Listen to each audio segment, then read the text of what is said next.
Hello. Hello. Welcome to In the Pocket podcast here at Ong Drum Studio. My name is William Ong, and who are you? My name is Brooklyn Rose Ludlow. Thank you for coming today. Thank you for having me on. Absolutely. It's an honor. The honor's mine as well. You know, I'm just happy anybody that likes to come here and talk to me about drums and stuff. And I, get familiar with a lot of drummers I met over the years, and just check out everybody's point of view when it comes to music and what have you. So I kind of like starting out with this. The number one pinnacle question is, how long have you been drumming? Like 7 years now, I think. Really? Okay. Man, I started when I was in school at OSU. Mm-hmm. So you started in college? Yep. That's wild. That's super wild. What made you want to get into drumming? Oh, man. I've always loved the drums, man. I love watching drummers. They inspire me like no other instrument does. Yeah. Chris Dave, I saw him play some gnarly shit with Robert Glasper. Oh, that's killer. And I was like, I want to do that. Hell yeah. So, who'd you study with? Or did you take lessons? Or you kind of self-study? A little bit of both. I studied with Jim Rupp all throughout college. I went to jazz school at Ohio State. Mm-hmm. And you went for composition, correct? Correct. Very cool. Jazz composition. Yeah. When did you get into jazz? Like when did you what did you hear? Like what was the gateway song where you're like, this, I want more of this? Oh man. So it had to have been in like 2011 or something. Robert Glasper, Derek Hodge, and Chris Dave played this set somewhere in France. Yeah. And the first track that they played in that concert is the sickest thing I've ever heard. Yeah. It's on another planet. The song's in 7, but they get like 4 or 5 layers of metric modulation deep into it. It's so gnarly, you can't even tell where the time is. That's sick.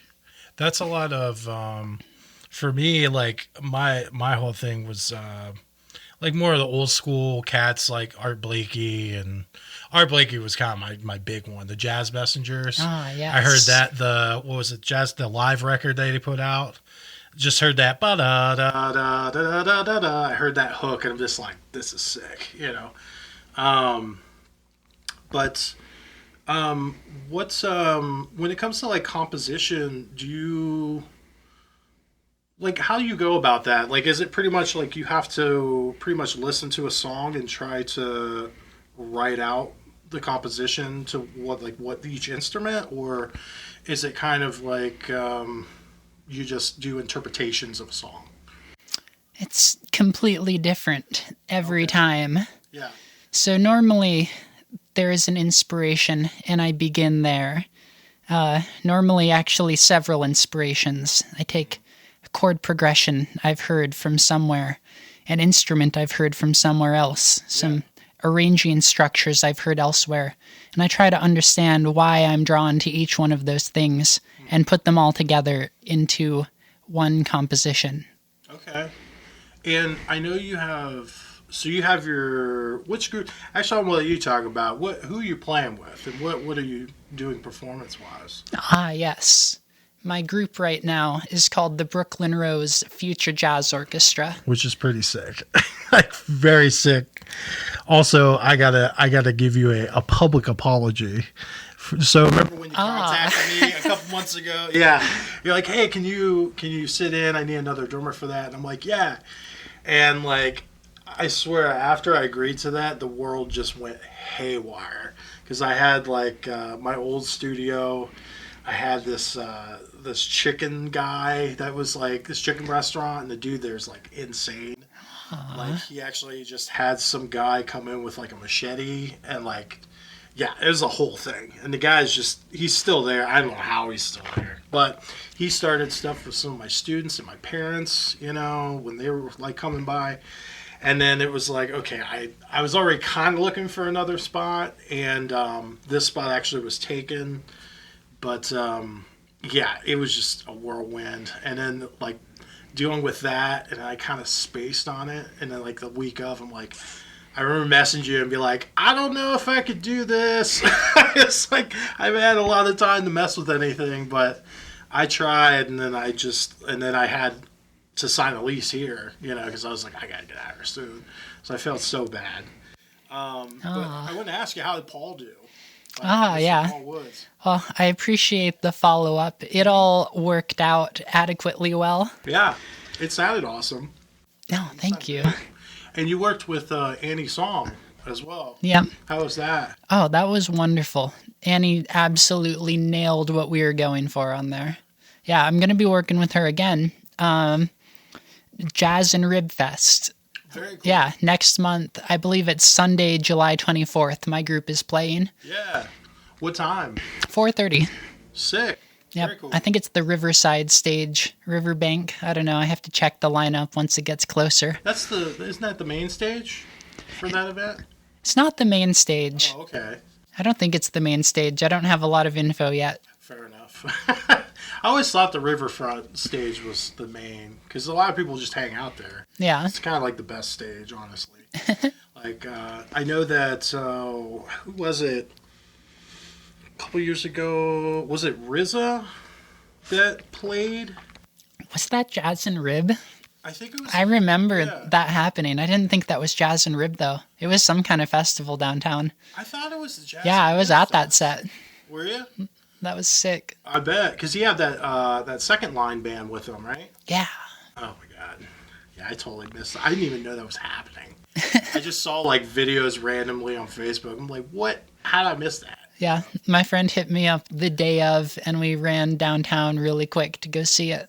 Nice.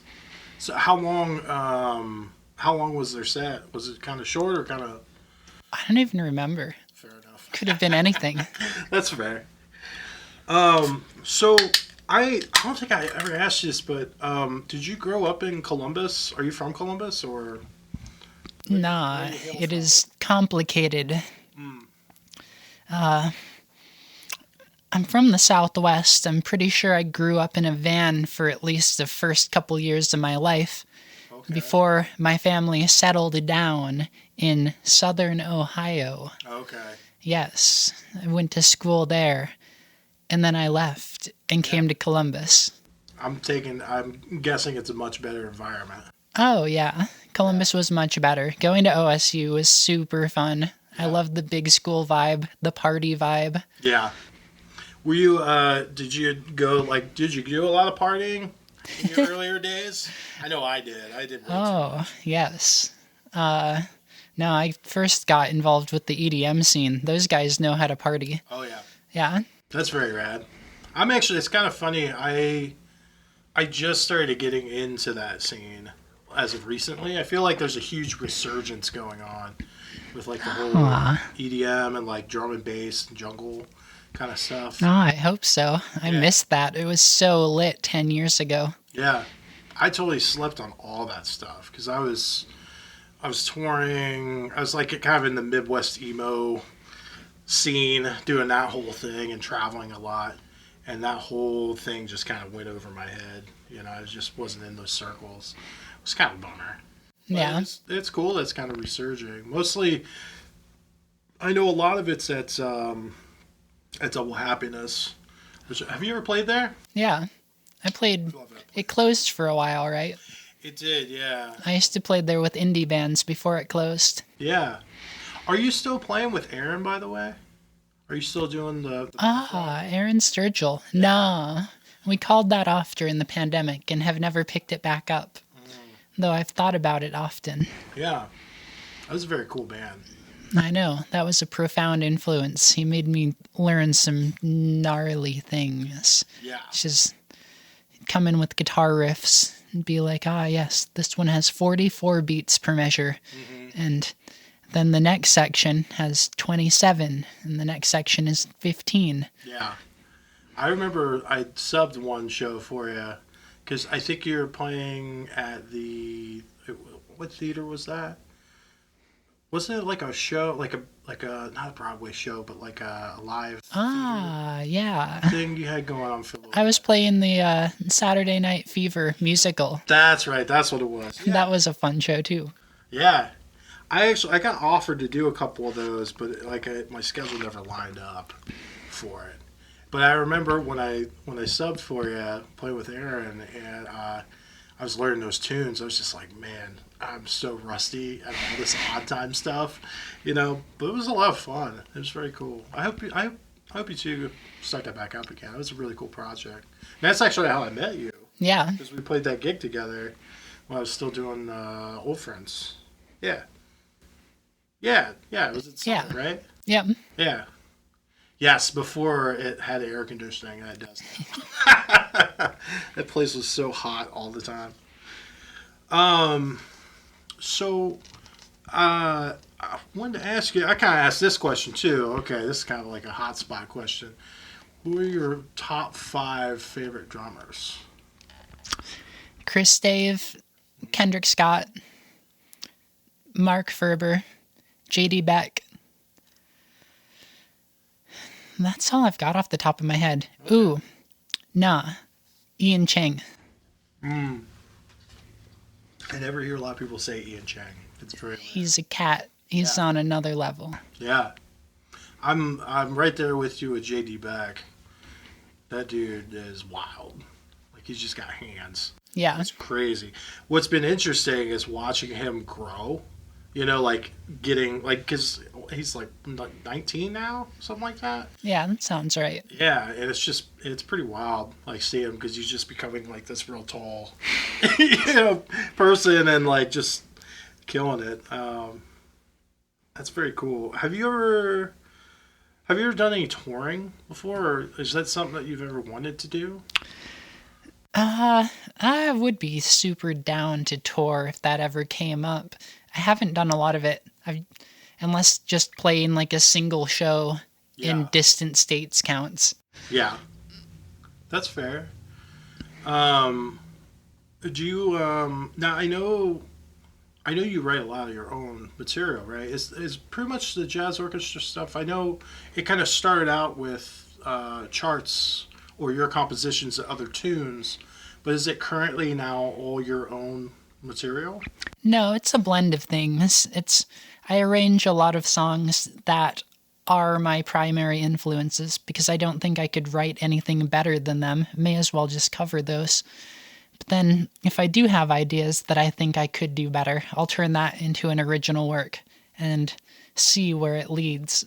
Yeah. So it's an even mix at this point, and some of the members contribute arrangements too.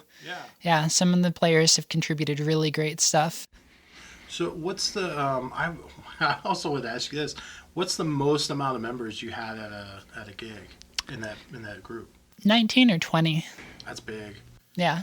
Oh, it's a full. How do you make that work? It's full 13 horns. Then we have, I think, 5 rhythm section players: drums, keys, guitar, bass. Oh, so 6. So that is 19. Yeah. And then when we feature a singer, that brings us to 20. Damn. I can't even get 3 people in a room half the time. I don't know how you pull that off. The trick is that we never practice. Learn it all on the gig. That's fair. We love sight reading. Mm-hmm. Oh, sight reading.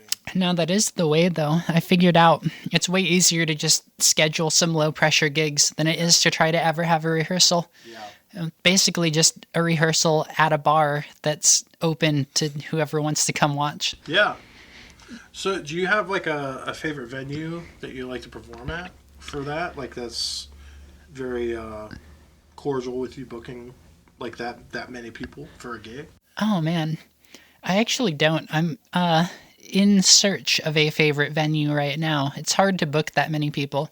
Yeah. Brothers Drake was easy to work with when we did that there. And everyone fit, so that was cool. Yeah. It's also a nice looking venue. It is. It is very nice. Have you ever tried Woodlands at all? That's one I've been thinking of. Yeah. Yeah. They just they redid their whole stage setup. It's actually a way bigger spot. Ooh. Bigger stage. that would definitely. I think that would be a good spot. All right. I'll hit up Woodlands next time we're trying to book a local show. Yeah. That'll be good. Yeah. So, because I can only imagine that's definitely like sound intensive as far as like microphones and everything. Or do you, you kind of go like minimalist setup? It depends on whatever's available. We just use what's available. The ideal setup is for every horn to have their own microphone. But I don't think we've ever had that at any of the venues we've worked with because it's just so many microphones that are required. Yeah. Yeah, and then working with the electronics is a whole other thing. Trying to blend electronics in with a live band. Yeah. Yeah, that's a lot. That's very tricky. I was going to say, do you have any current music that you're working on to release? Like album-wise? Or? I'm glad you asked. Yes, we have a secret record in project, or in progress. Yeah. I haven't really told a lot of people about it because I don't know when it's going to be done. I'm doing all the post-production myself, and there's a lot. It's 15 songs, all big band instrumentation, and some of them with some pretty heavy EDM production too, because that's what I've been getting into. Yeah. And I'm hoping it will be done around this winter at the pace that I've been going. Yeah. That sounds rad. Are you, so as far as recording, are you having everybody record remotely? Or are you working through a studio? No, we recorded it like mostly in Goodale Park. Oh, okay. Yeah, I have an entirely mobile recording rig. Incredibly cheap setup, but it sounds incredible. We have this drum microphone kit with 4 condensers. I put them on all the brass. Yeah. And run 4 lines in at a time. So you do 1 section at a time. Yeah. And it can all be done remotely on battery power. It's so cool. And then we also film it because, as I said, video is the language of the future. Until we hit VR, then that's going to be the language of that future. Right. I don't know if I'm ready for that. No. That seems like a whole other, the whole like the Metaverse thing. And basically, I mean, it's already hard to promote on current social media platforms, and then adding a VR element to it just sounds like so much more work. Yes, there will be no more promotion. Everything will fracture. Yeah. Pure media subdivisions. So expand on that. What do you mean? Oh, dude. I think this is kind of where I see things going. Like, I don't really do a lot of social media promotion anymore. I think it's largely pointless and just feeds into the hands of social media companies who have told us that it's necessary. I think much more important, I only try to create things that I think are relevant to my art. Yeah. So when I create any kind of promotion, it is a component of my art rather than promotional material to encourage people to direct traffic to somewhere. Right. I don't care about any of that. Okay. And the media fractionalization that's going on, like, right, there used to be broadcasting and just a couple of channels for everyone to direct their attention at, and that just keeps getting increasingly fractured. Right. And I think eventually there will be almost no consensus in media. Everything will be obscure, and only small pockets of people who know about small things will exist. It's pretty deep. I mean, I guess it is kind of like that already. If you think about like the way people live their lives, everybody's in a bubble. I know I'm in a bubble. Yeah. You know, like you hang out with the same people, or you do the same things routinely all the time, and it's really hard to kind of step out of that. You know, because like as human beings, we're naturally used to routine. You know, as we grow up, it's like, okay, you gotta wake up, you gotta eat breakfast, you gotta do this, you gotta do that. And it's really hard to break away from that, especially the older you get. Like I'm pushing 40, so I'm an old man. And it's more and more I keep capturing myself, like, in the same spaces all the time. You know, and then every once in a while I'm like, well, yeah, I'm not going to go here today. I'm going to go somewhere random. You know, kind of change it up a bit, but it never lasts. I get back in that pocket again. It's just like, oh man. And, that's actually really refreshing to hear that you're very you're kind of anti promoting on social media, because for me it's like hyper tiresome, especially being a business and everything. It's like you have to do that. You have to be constantly like, here I am, this is what I'm doing, and it just gets so tiresome. And it's when I feel like for me, it would be scary to kind of step away from that, because I've been so programmed to do the opposite, Yeah. and I feel that if I don't know, that's kind of scary. For me, it feels scary, it's because like, oh no, what happens? What happens, Yeah. But I guess in a way, I'm kind of obscure anyway, because I have, not everyone knows who I am and what I'm doing, and I'm constantly engaging with new people all the time. So I guess that does make more sense, making your content a lot more meaningful instead of just kind of copy paste, copy paste, copy paste. That's the direction I see things going. I check out a lot of cats who I see starting to pop off, and how they've experimented with different forms of content before they pop off. Yeah. What kind of things people tend to approach. And what I notice consistently is people do tend to kind of fall into a rhythm of making really high quality work. And that's the thing that I see standing out the most. Yeah. More than repetition or regularity. Yeah. Yeah, it's always that strive to have something look cleaner or sound crisper and all that. I know that's something I'm constantly chasing. But I've actually kind of reverted back to trying to have my audio sound crispy using cheaper mics. Cheap mic scene. Yeah, yes. So I had some Telefunken FETs. Oh, I forget what they are.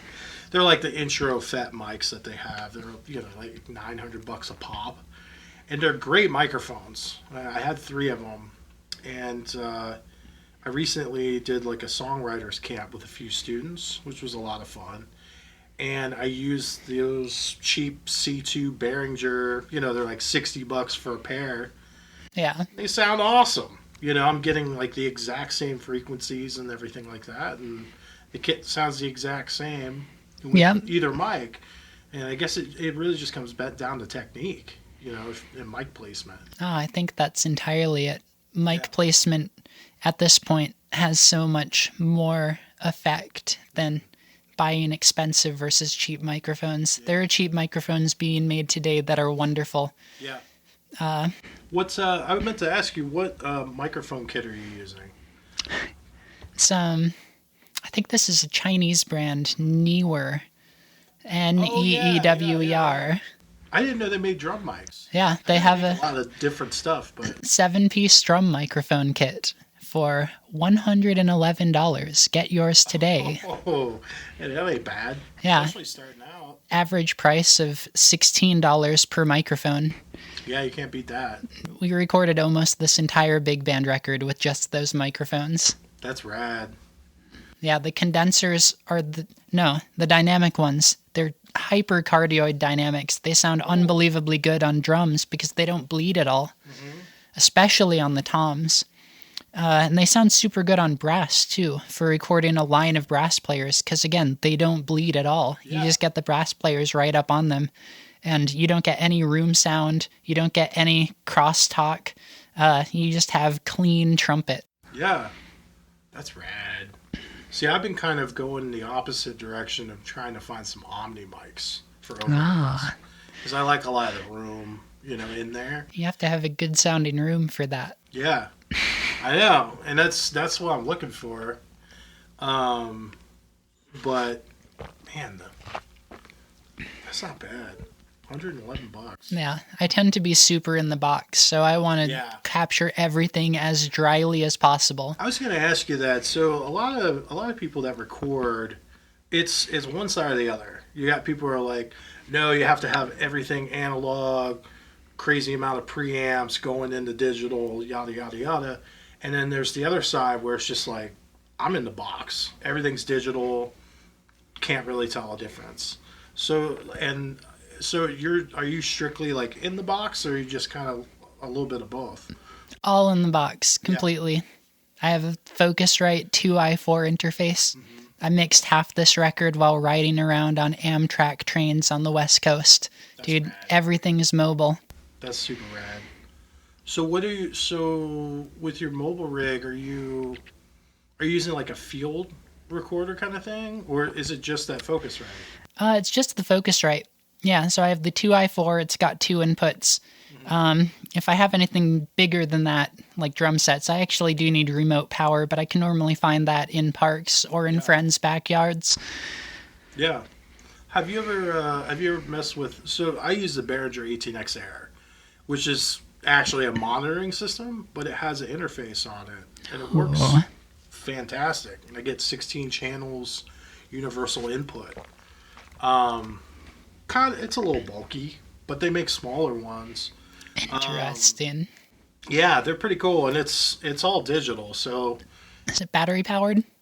It can be if you got something that you connect it to with a battery source.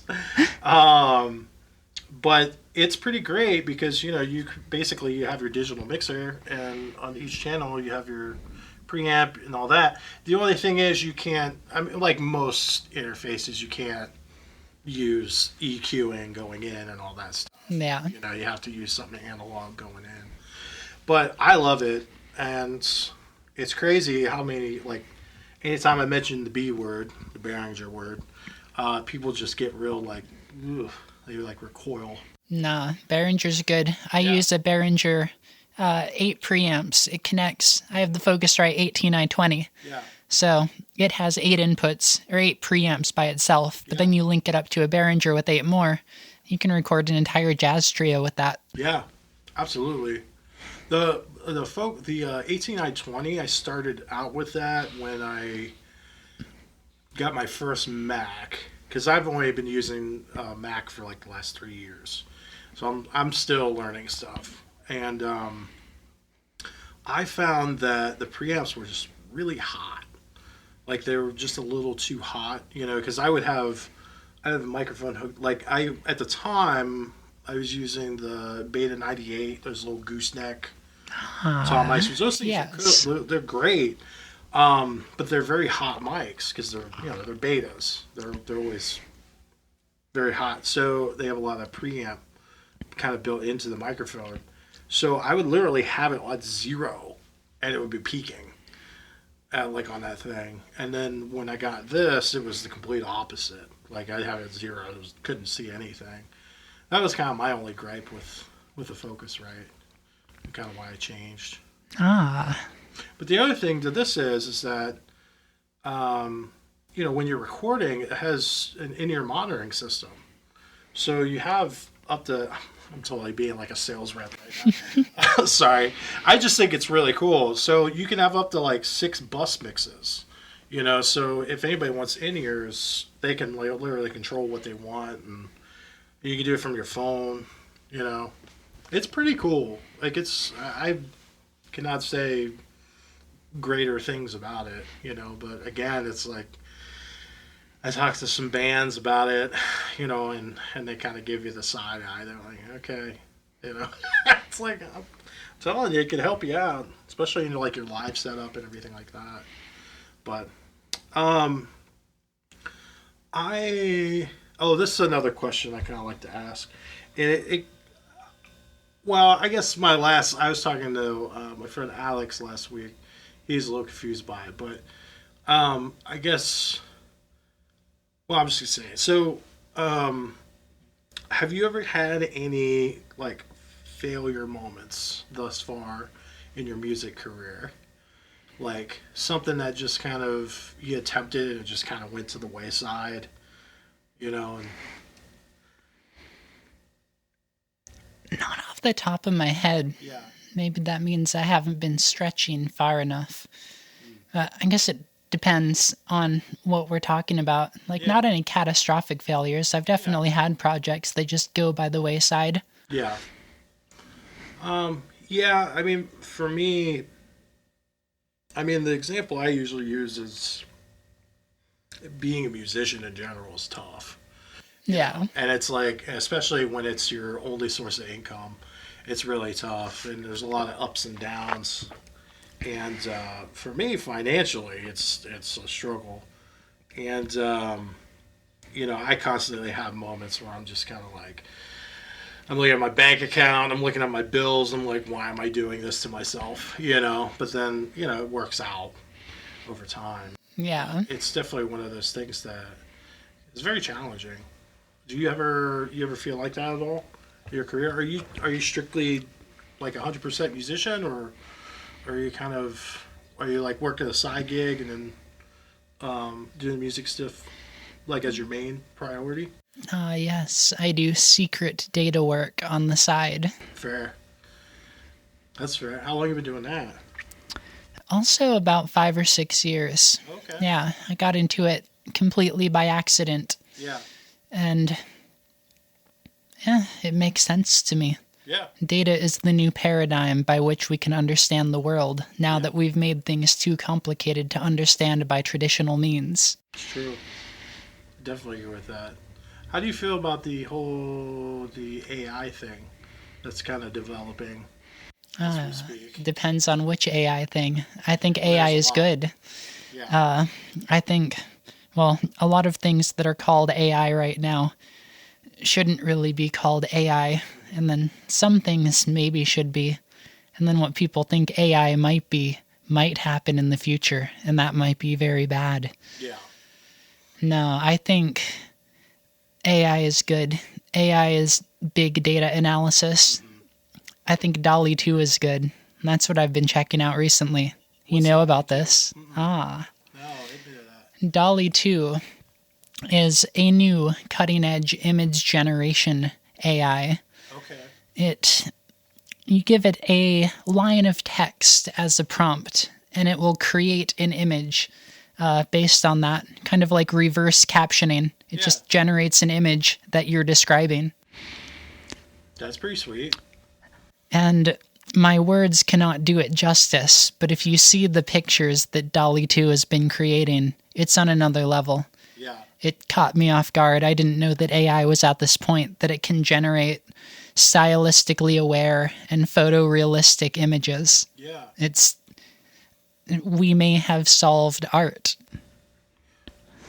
That's an interesting phrase you just put out there. What do you mean? Like, do you think like we've hit the final venture of art?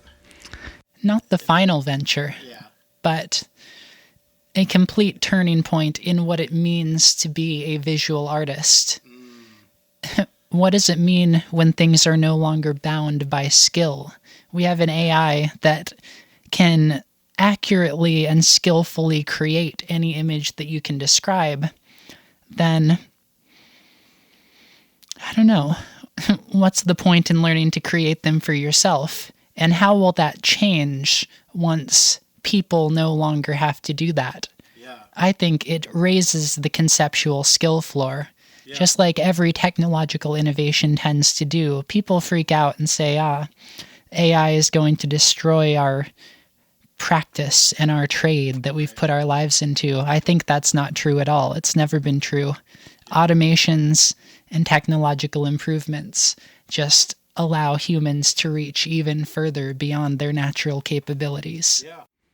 I mean, that's very true. I mean, if you look at, even in the music production level, if you look at it from the 80s or even 70s up into what it is now, I mean, anyone and everyone can do a full production by themselves. They don't have to hire a group of people, to do this. I mean, there are people that hire people to do that stuff because that's like their specialized field.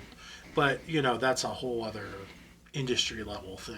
But it makes sense. Yeah, that totally makes sense. It's just kind of like the next level of like consciousness for humanity to kind of jump up to. That's pretty cool. I never really thought of it that way, but that's pretty awesome. I'm excited for it as someone who's always wanted to get into digital art, but has never had the time to develop that skill floor. Yeah, I do digital art from time to time. Like the artwork that Me and Annie did for the EP. We did together. I did that. Yeah. And that was very good. I remember that. yeah, thank you. But the one thing that I'm kind of weird because I don't use like a digital pen to draw like on a Wacom or anything like that. I actually use an OmniMouse ball to do that. And I'm left-handed, but I draw with my right hand. I don't know why. It's interesting. I'm right-handed, but I mouse with my left hand. Weird. How's that work? I don't know.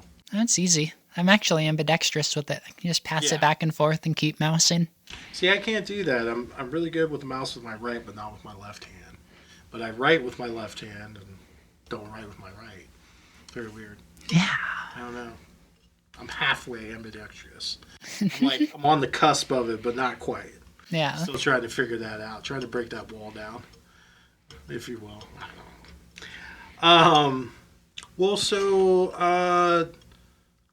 I guess the flip side to my last question would be, what would you view as success as your current music status? Like what you're currently doing?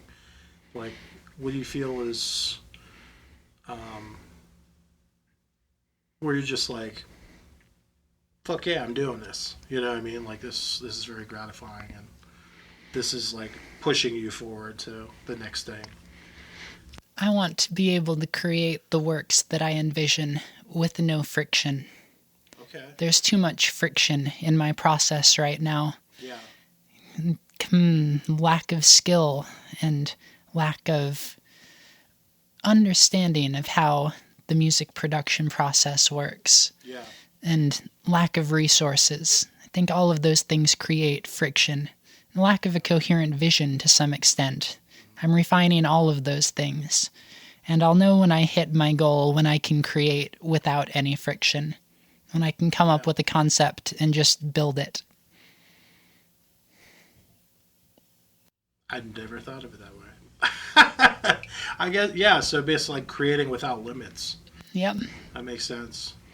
So what, I guess where do you kind of sit yourself on that? Like in order to reach that point? Like on your journey, like where are you currently at to reach that? I'd say about halfway there. Yeah. Fair enough. Kind of flip back on like drumming.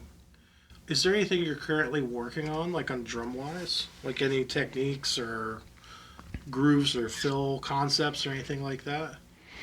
Only paradiddles. Fair. I've only practiced paradiddles for about a year now. I decided that I needed to get back to basics. Yeah.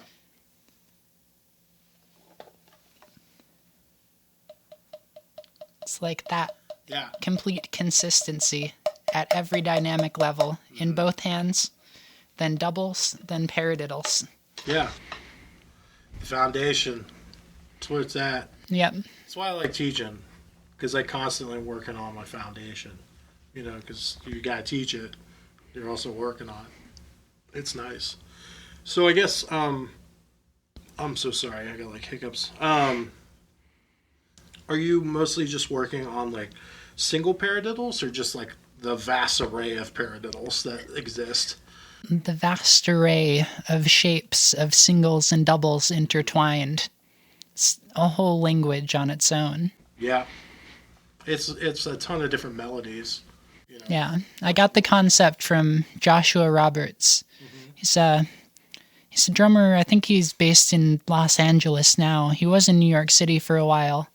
I worked with him on one of my tracks during the pandemic, Tokyo Drift 2051.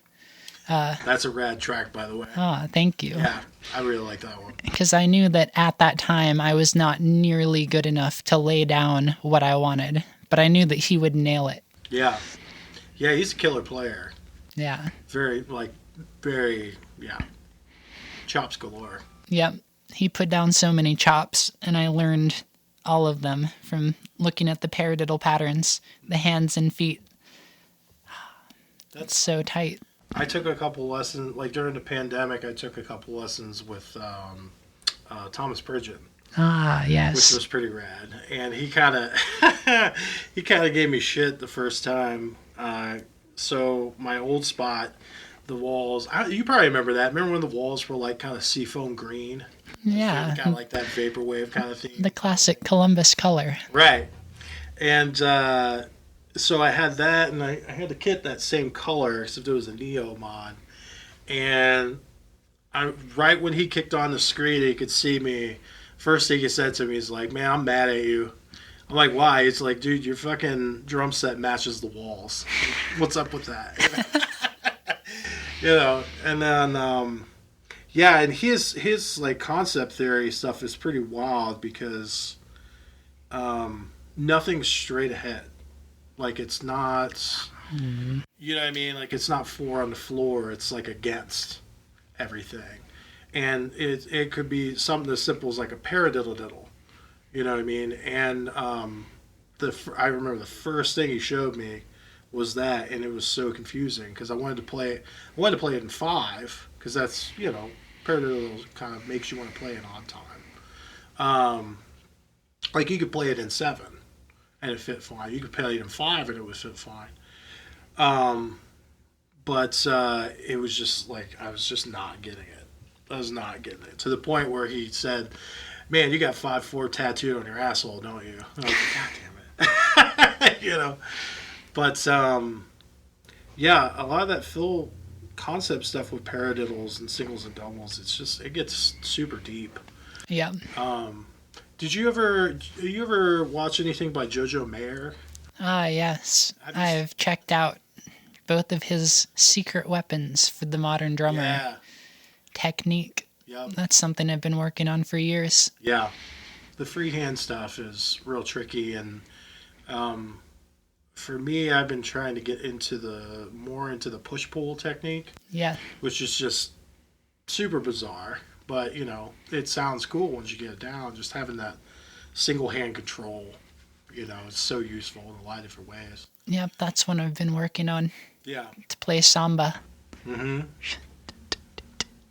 The old drop catch.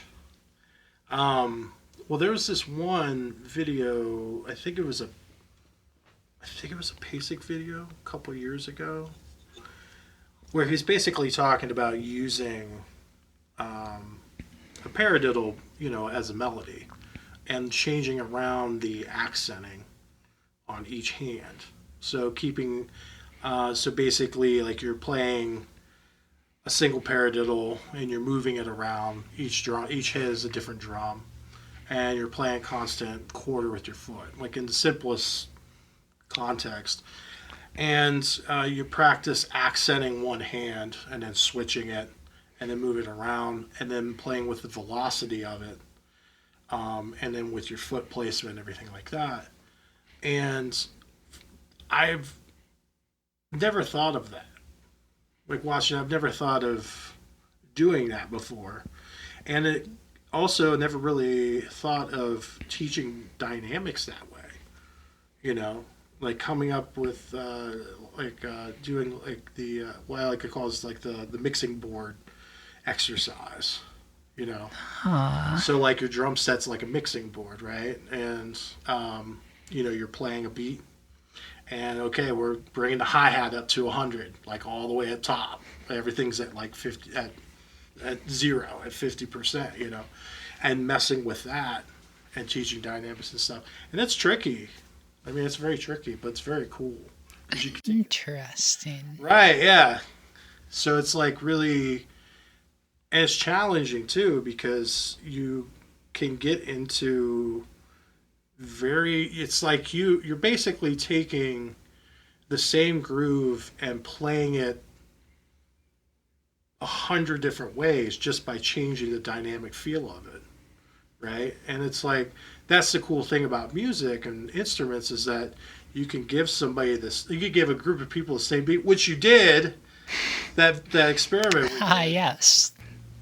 Segue. Mesospheric ascent. Yeah, so it's like every single drummer sounded completely different, because, well, it was free range. It was kind of play what you feel, which was great. Yep.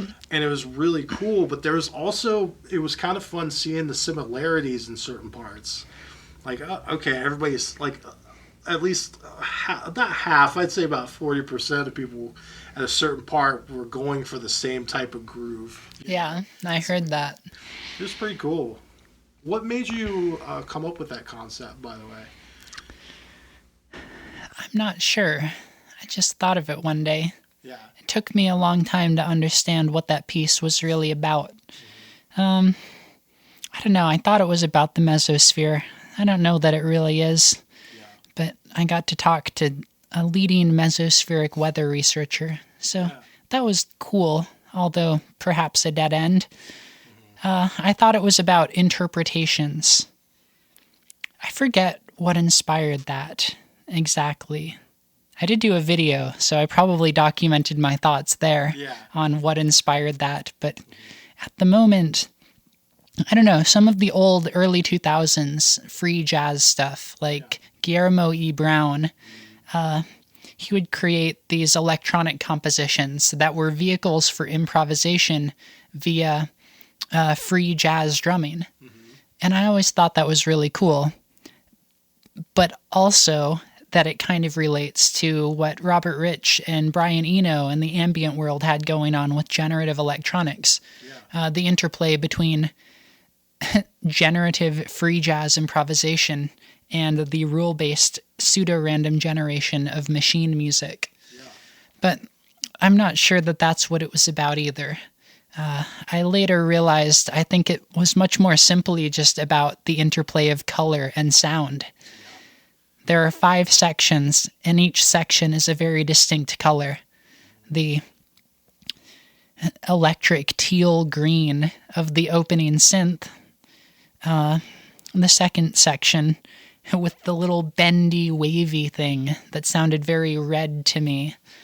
Third section of piano that sounded quite nearly black and white with a slight tint of cerulean.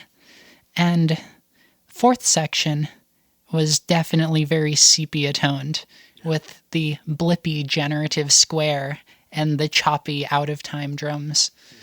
And then it loops back around to the original electric teal at the end, when the only timbral motif, the opening synth, repeats. Yeah. It was a very beautiful piece. It is a very beautiful piece. And I'm a little embarrassed because I was like I feel like I went like super extra with it doing the whole scenes and backdrop stuff and all that. No, not at all. It was wonderful. The way I was kind of approaching it was kind of a life and like a birth and death kind of thing, because just that's how I felt when I was interpreting it, like listening to it and everything. And in a way, I think that all music might represent that. It's true. Especially if it's documented for a very long time, per musician. I mean, actually, it's kind of funny. I actually still have recordings from when I was like 10 or 11 or something like that, when I first started playing music with people. And it's so weird listening to it, like just a little tape recorder thing. Yeah. And then kind of listening to like that huge gap of, life, but also like musical growth. Yeah. And that's the one thing that I really enjoy about the video medium and as being a musician is being able to really document your process as you go and as you grow. It's very cool. Like it's, especially when you start feeling discouraged, at least for myself, because sometimes I'm just like, what the hell am I doing? And I'll watch something roll and be like, yeah, well, I'm not doing that bad. I was doing worse back then, but at the time I probably didn't feel that way either. But, that was a very cool project. Have you ever thought of doing another project like that? In like a group set, but maybe something different, obviously, but... I've been wondering a lot about that, and more broadly about what direction I should try to go. I feel like I'm being pulled in a couple directions. There's all of the EDM, there's the future jazz, there's the soundtracks, and They're all very different and segmented scenes. I don't know. Should I try to keep straddling the line on all of them, or go in one direction or another and follow paths that have been laid down before me?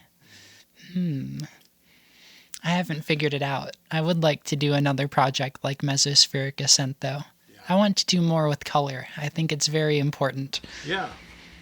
Well, I also think it's important to, for the community, musicians.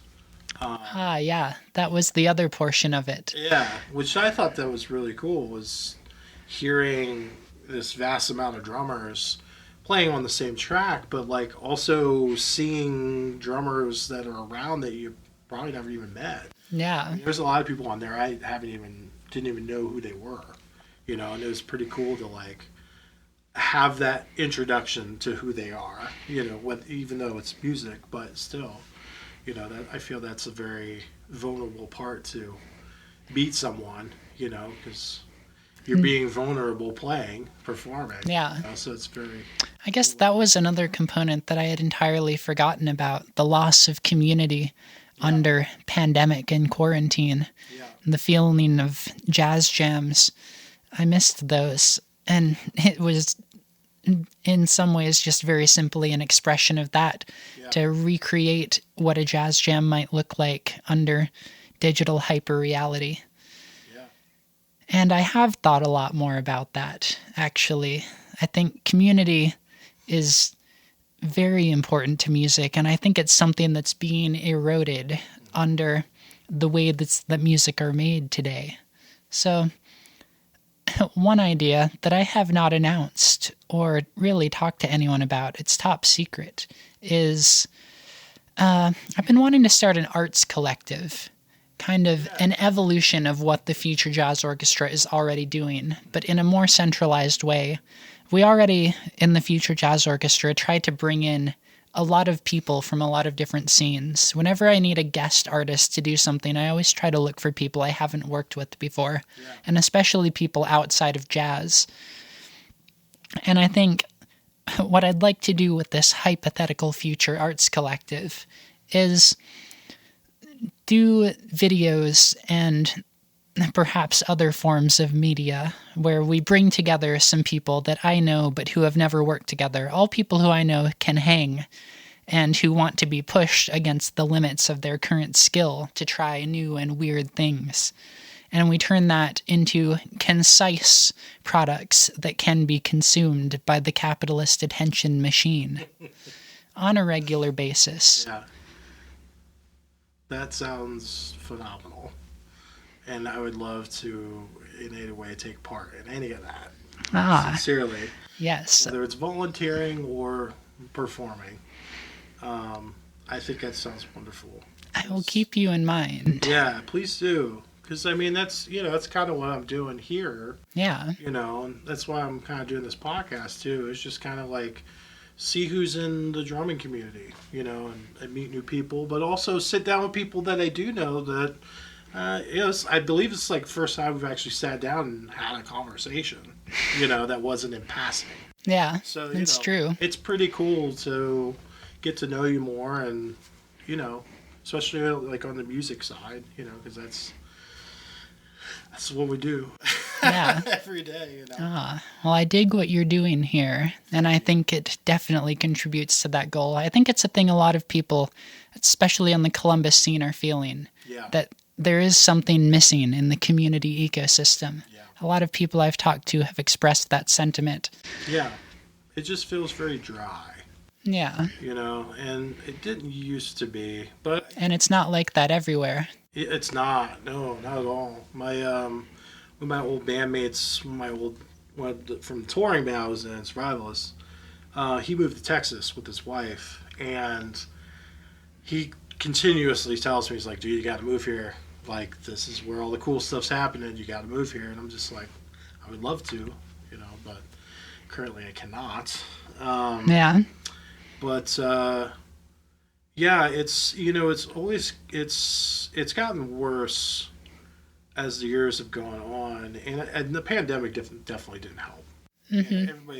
And I feel like everybody has taken a huge social hit, like, I don't know if you've noticed this, but I've kind of noticed when I talk to some, like, not everyone, but some people, there's kind of like some social nepotism going on there where, like, they're not quite sure about who, when they're talking to you, they're more kind of like this instead of like this, they're not really making eye contact. Huh. And it's kind of like, it's really weird. I don't know. Maybe I'm looking into it too much. The Columbus clique.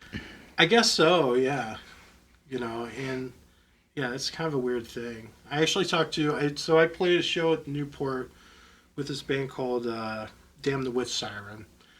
And there's this opening band called Forever Unknown. And there's they're like, I think 17, 18 years old, young cats. And the drummer is phenomenal.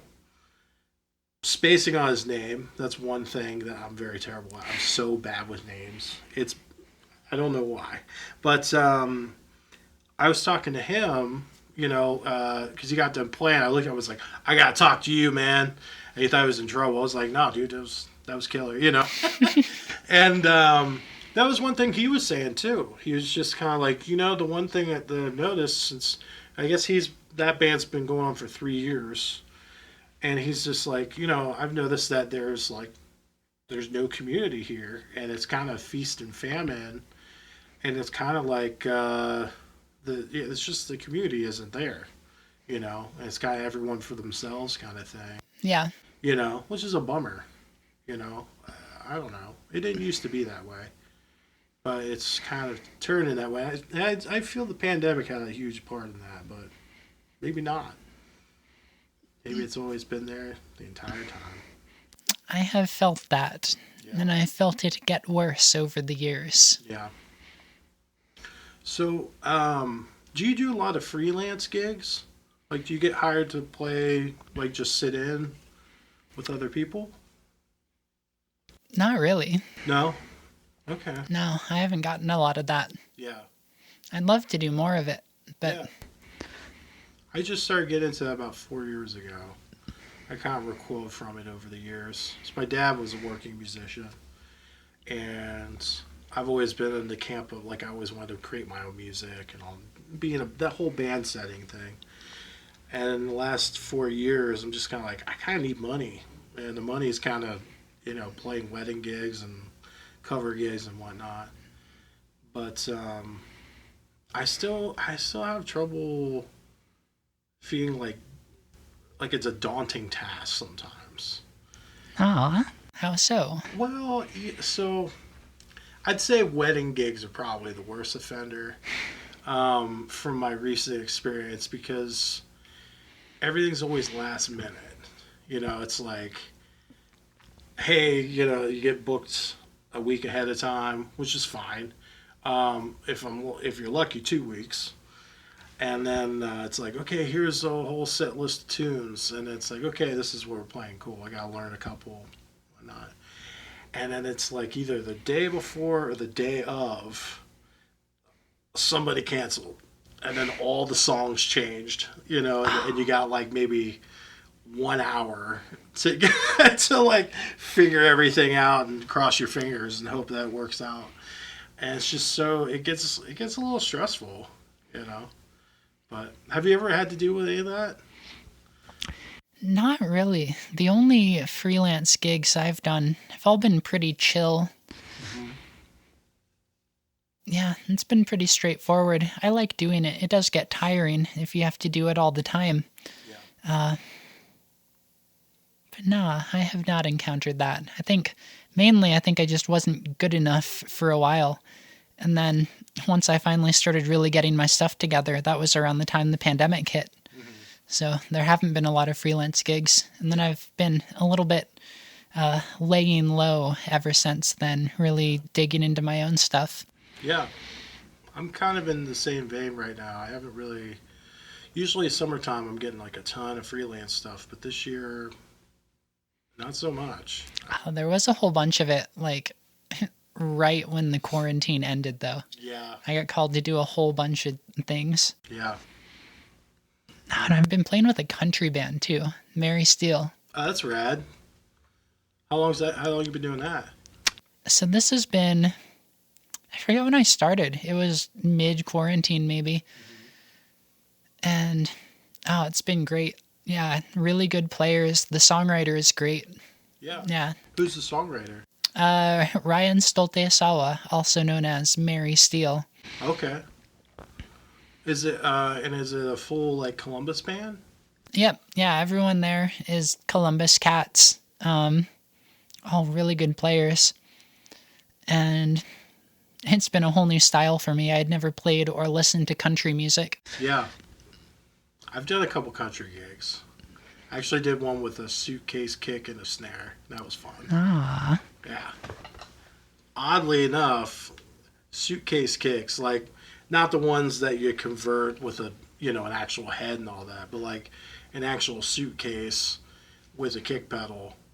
When you mic it up, it sounds massive. Oh, absolutely. I don't know why. I guess maybe because it's just frequencies and impulses. Yeah. Yeah.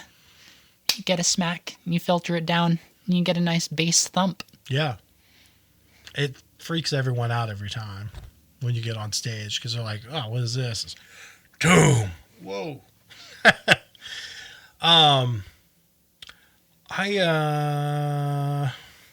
See here. I think I might have ran through all my questions I had. Oh, that's a good one. This is kind of like an interview question, like a job interview question, but I think it's pretty good. It applies for musicians. Where do you see yourself in the next 10 years? Everybody says 5. I like going 10. Why not? No, 10 is too far. We don't know what the future will hold. That's true. Well, how about 5? My answer would be the same either way, though. That's fair. 5 years, as I said, I want to be able to create artistic works without friction. I think I see it more as a process than a defined endpoint. I'm continuing to refine what my ideas of art are. My goal is to become my own favorite artist. I want to create the things that I've always wanted to see that I've never been able to find anyone else doing. Yeah. So I want to be able to clearly understand and create what those things are. Yeah. But as far as more concrete things, 5 years, I'd like to have some projects going that are self-sustaining, where I don't have to be the one driving everything, where I can hand some things off. I'd like to try to foster more community around the stuff that I'm doing. Find people who are interested in similar things, similar cross-genre collaborations. Yeah. Have that all built up, be creating works without any friction. Yeah. Things that I find interesting, and be continually observing what's going on in the artistic scene, the new directions, and the new things enabled by AI and technology. Sounds rad. Hopefully I get to witness it. I'm hoping. Fingers crossed. Well, I think I'm just going to cap it there. All right. Thanks for coming. Thank you for having me. Absolutely. This was very fun. I agree. Did you want to plug anything before we end it? Anything you want to like direct people to? Yes, absolutely. Spindrift is the greatest sparkling water of all time. By the way, this is fantastic. It's not very, I guess, sparkly wine-ish or sparkly waterish, where it's like fizzy and that weird kind of thing in the back of your throat. Yeah, this is actually like very, very soothing. I like this a lot. Yeah, it's got fruit juice in it, and that makes a way bigger difference than it seems like it would. That makes sense. Yeah, it kind of dilutes that a bit. It's my favorite. Incredibly hydrating. Mm-hmm. The colors are very pretty. I love their graphic design. Yeah. This was excellent branding. I must contact their branding director. Yeah. See if you can get like a banner hanging up at gigs. Absolutely. I'll try to get them to sponsor the future jazz orchestra. That'd be rad. Yeah. It couldn't hurt. I guess my other plug, check out my YouTube channel if any of what I've said sounds interesting. Yeah. I'm going to be releasing a lot of stuff over the next year. As soon as I complete all of this very gnarly post-production and learn how to make a hip synthwave drop. I want to hear that. I saw, actually, side note, I saw your, was it the Megasaw video? Haha, yes. Yeah, that was gnarly. At the heights of quarantine mania. Yeah. That was very cool. That's very cool. A Megasaw with 122 oscillators. Yeah. Detuned saw waves and squares. I don't think my Mac Mini could handle that. It would probably explode after like 10. No, it was ridiculous. I'd do it completely differently if I were to start over. Yeah. I'm sure you got a faster way to go about it. Yeah. Yeah, at this point. It's kind of like when you drive somewhere really far, and it feels like it takes forever, but then on the way back, it feels way quicker. Yeah. Super weird. Well, it was wonderful talking to you. Thank you again for coming. I'll have links and stuff down below the video where you can check out Brooklyn's current projects and past projects and such.